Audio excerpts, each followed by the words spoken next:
အားလုံးပဲမင်္ဂလာပါရှင်ဆိုတော့ဒီနေ့မှာပေါ့နော်ဒီအင်ဒိုနီးရှားချက်ကြောင်ငရုတ်တီးတောင်းလေးလုပ်စားပါမယ်ဒါကတော့ဘာဝင်ပစ္စည်းလေးတွေပေါ့နော်ချက်သားပြုတ်ဖို့အတွက်စပလင်းဂျင်းချက်သွန်ဖြူချက်သွန်လေးတွေကိုကြိတ်လိုက်မယ်ပေါ့နော်တချို့ကတော့ချက်သားကိုဒီတိုင်းစိမ့်လိုက်ကြော်တယ်စုကတော့ပြုတ်ပြီးတော့မှကြော်မယ်ပေါ့နော်ပြုတ်ပြီးတော့ကြော်တာလေးကပို့ပြီးတော့စကောက်မယ်ထင်လို့ပေါ့နော်တချို့အင်ဒိုနီးရှားဗီဒီယိုတွေထဲမှာဆိုလေသူချက်သားကိုပြုတ်ပြီးတော့ကြော်ကြရပေါ့နော်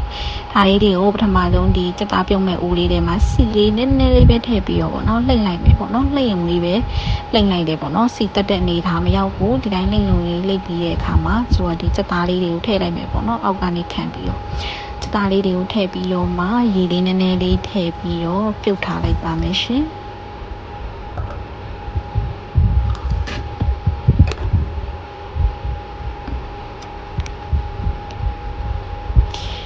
ချက်သားကိုခဏပြုတ်ထားပြီးတဲ့နောက်မှာပေါ့နော်ဒီဘက်မှာပြုတ်ထားမယ်15မိနစ်လောက်ပြုတ်ထားပြီးတဲ့နောက်မှာဒီဘက်မှာပေါ့နော်ဒီခန်းကျင်တီငရုတ်တီစိမ့်နေပေါ့နော်ဒီချက်သွန်ဖြူတို့ကိုလာပြီးတော့ကြော်ပေးလိုက်မယ်ပေါ့နော်ဘာလို့ဖို့လဲဆိုရင်တော့ဒီငရုတ်တီတောင်းလေးလုပ်ဖို့တော့ပေါ့နော်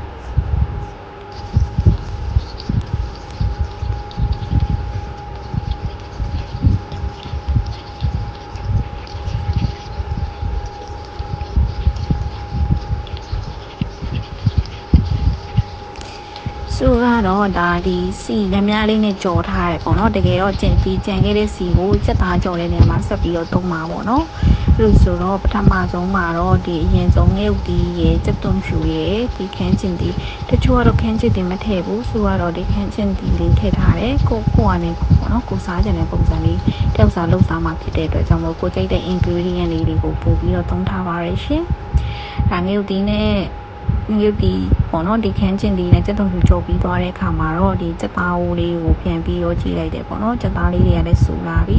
သူ့နေထားလေးကတော့တင်းတင်းလေးဖြစ်လာပြီပေါ့နော်ဒါဆိုလို့ရှိရင်ကြော်လို့ရပြီပေါ့နော်ဆိုတော့ဒါဒီတိုင်းလေးဆက်ထားလိုက်တယ်ပြီးရင်တော့ဒီချက်သားကြော်ဖို့အတွက်ပေါ့နော်အမုံဆက်မယ်ပေါ့နော်ဒီချက်သားကြော်တဲ့အမုံပေါ့နော်ဒီအကြော်မုံလေးထည့်တယ်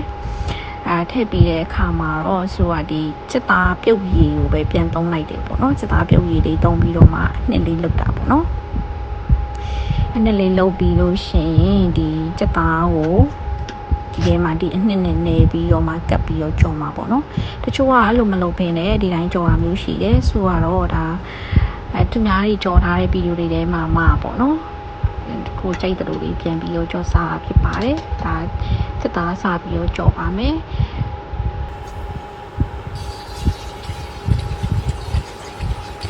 အင်ဒိုနီးရှားချက်ကြော်ငရုတ်တီတောင်းမှာဆိုလို့ရင်ချက်ကြော်ကအသက်ပေးလို့ပြောလို့ရတယ်ပေါ့နော်ဒီချက်ကြော်စုပေါ့နော်ဒီချက်ကြော်ကြော်ရတာလဲတော်တော်လေး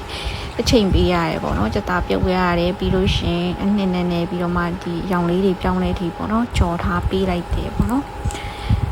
ဒီလိုရောင်လေးတဖြည်းဖြည်းပေါ့နော်ရွှေရောင်လေးတန်းလာပြီးစုကတော့အကြာကြီးမကြော်ဘူးပေါ့နော်ပြုတ်ထားဖြစ်တဲ့အတွက်အရောင်လေးပြောင်းလာလို့ရှိရင်ချမှာပေါ့နော်ဒါလောလောဆယ်တော့အရောင်လေးပုံရဲလာတယ်ဒီဆက်ပြီးတော့ကြော်ထားပေးလိုက်ပါတယ်ရှင်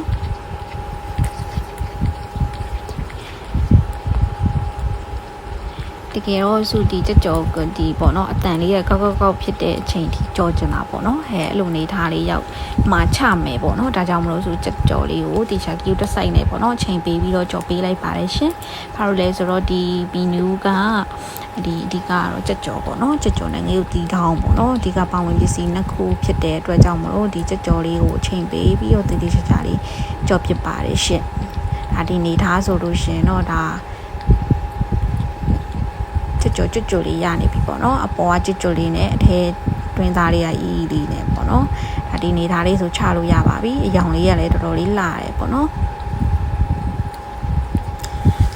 အဆူဒီနေသားမှာတော့ဒီပေါ့နော်မီးကိုတက်လိုက်တယ်ပေါ့နော်ဒါဒီနေသားလေးထားတယ်ပြီးတော့တစ်ဖက်မှာဒီချက်သွန်ဖြူပေါ့နော်ငရုတ်တီစိမ်းနဲ့ခန်းကျင်သေးလေးကိုလာပြီးတော့ထောင်းပေးထားလိုက်တယ်ပေါ့နော်ဒါဒီနေသားလေးစူစီလေးနည်းနည်းနဲ့စားချုံမုံလေးထည့်ထားတယ်ပေါ့နော်ငရုတ်တီတောင်းမှာပြီးတော့တယောက်ထဲရိုက်နေရတာဖြစ်တဲ့အတွက်ပေါ့နော်ဆိုဒီထောင်းတဲ့ပုံစံနဲ့ရိုက်ထားလို့မရဘူးပေါ့နော်ဒါထောင်းပြီးသွားတဲ့အနေထားပေါ့နော်ချက်သားကိုထောင်းပြီးသွားတဲ့အနေထားလေးပါပြီးရင်တော့တပွဲသားပြန်လိုက်တယ်ပေါ့နော်ဒီငရုတ်တီလေးတွေကိုချက်သားထောင်းထားတဲ့ပုံမှာထည့်ပြီးတော့မှထမင်းလေးနဲ့ပေါ့နော်အသင်းချက်ထားတဲ့ထမင်းလေးနဲ့ဒီတပွဲပြန်လိုက်တယ်ပေါ့နော် ဒါ ဒါလေးနောက်ဆုံးမှာတော့ရပါပြီရန်ကိုမှုေးပြီးတော့ငုတ်တီတောင်းလေးရလည်းမှုေးပြီးကြော်နန်းတင်းတင်းလေးနဲ့အရန်ကိုစားကျင်စရာကောင်းပါတယ်စူးစားလိုက်တဲ့အချိန်မှာလည်းအရန်တော့ပထမဆုံးဆိုပေမဲ့လည်းအရန်ကိုရတရှိပါတယ်စုနေနဲ့ကတော့ဒါ rating 10 out of 10ဖေးလို့ရတယ်ပေါ့နော်အကုန်လုံးလည်းဒီပေါ့နော်ကိုနီနာမှာဒီလိုအင်ဒိုနီးရှားကြော်ရောင်းနေတဲ့ဆိုင်မရှိဘူးစားလဲစားခြင်းနဲ့ဆိုလို့ရှိရင်ကိုယ့်ဘာသာကိုအလွယ်လှုပ်စားကြည့်လို့ရပါတယ်ရှင်ဆွေးပီလေးကိုကြည့်ပေးတဲ့အတွက်ကျေးဇူးအများကြီးတင်ပါတယ်ရှင်